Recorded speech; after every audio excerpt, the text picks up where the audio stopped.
বঙ্গে জোটে জল একলা চলার পর এবার অল আউট খেলার হুঙ্কার মমতার। আমি অল আউট খেলবো, অল আউট জিতবো। সব রাজ্য আঞ্চলিক দল এভাবে এগোলে বিজেপি হারবেই। রেড রোডের ধর্ণা মঞ্চ থেকে হুঙ্কার Mamata Bandyopadhyay.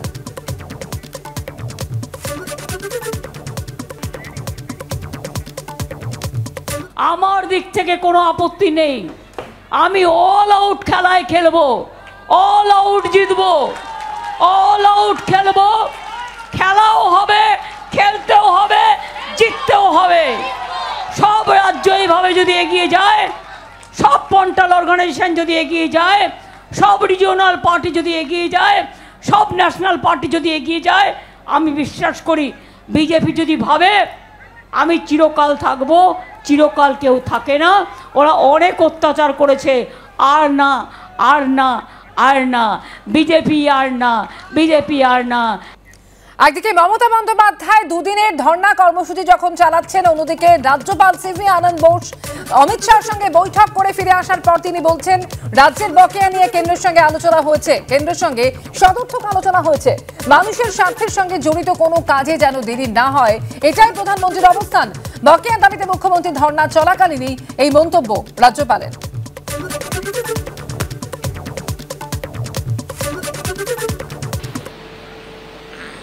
As governor, I have a duty to the people of Bengal to take care of their welfare. I had been to the Government of India recently. This is not the first visit. This is the second visit in a few days.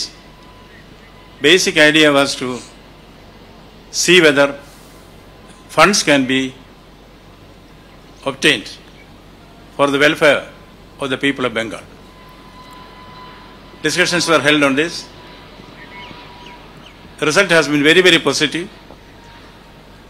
Government of India, particularly the Prime Minister, is very keen that whatever could be done for the welfare of the people of Bengal should be done without delay.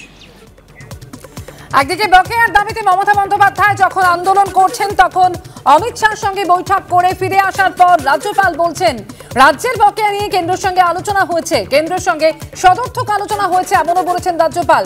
মানুষের স্বার্থের সঙ্গে জড়িত কোনো কাজে যেন দেরি না হয়, এটাই প্রধানমন্ত্রীর অবস্থান। বকেয়ার দাবিতে মুখ্যমন্ত্রীর ধর্ণা চলাকালীনই এমন মন্তব্য করেছেন রাজ্যপাল। রাজ্যের মানুষ টাকা পাক, এটা সব সময় কেন্দ্রীয় সরকার চেয়েছে, আমরাও চেয়েছি। বাদলো গন্ডগোলটা কোথায়? বাদলো গন্ডগোলটা হিসাব নিয়ে। অতএব টাকাগুলো যে দেওয়া হচ্ছে সেগুলো যথাস্থানে যাচ্ছে না তৃণমূল কংগ্রেসের পকেটে যাচ্ছে? যতগুলো তদন্ত এসছে, যতগুলো কেন্দ্রীয় প্রতিনিধি দল এসছে, প্রত্যেকটা ক্ষেত্রে দেখা গেছে বিরাট অঙ্কের গরমিল রয়েছে। এখানে ক্যাগ রিপোর্ট বেরিয়েছে, তাতেও বিরাট অঙ্কের গরমিল রয়েছে। সেই কারণে টাকা চুরি করার জন্য টাকা নয়, টাকা মানুষের সেবার জন্য টাকা, মানুষের যে প্রয়োজন তার জন্য টাকা, মানুষের কাজের 100 দিনের কাজের পুরস্কার হিসাবে টাকা। অতএব সেই টাকাটা আমরা মনে করি যে সেই টাকাটা কেন্দ্রীয় সরকার কখনো দেব না কথা বলেনি, হিসাবও দরকার আছে।